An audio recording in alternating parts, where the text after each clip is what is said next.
আরশে আজিমের মধ্যে যে সমস্ত ফেরেশতারা ছিলেন, যারা এই সূরা দেখছেন, শুনছেন পড়তে আল্লাহ তাআলা, তো তারা বড় আবেগ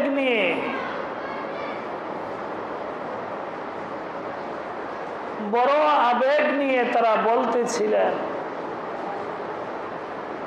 হায় আফসোস, কতই না ভাগ্যবান ওই জাতি, ওই সম্প্রদায়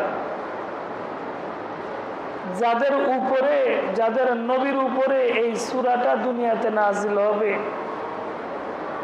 যারা তাদের ধর্মীয় গ্রন্থ হিসাবে এই সূরাটাকে পাবে।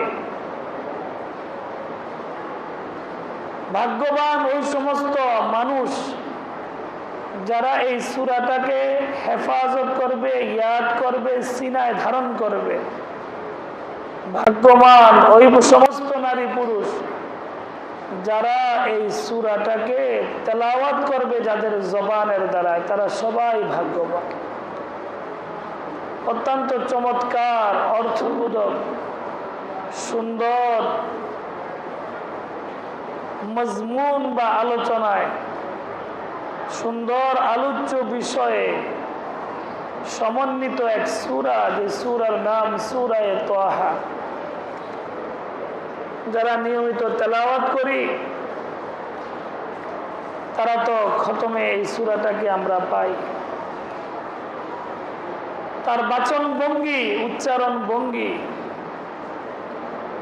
তার ছন্দ গাঁথুনি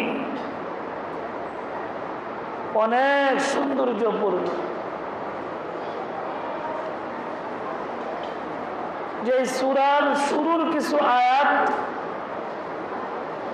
এর তেলাওয়াত শুনে হযরত ওমর রাদিয়াল্লাহু তাআলা আনহুর মতো কঠিন পাষাণ হৃদয় একজন ব্যক্তি ইসলামের ছায়াতলে নিজের গর্দানকে বিলীন করে দিয়েছে।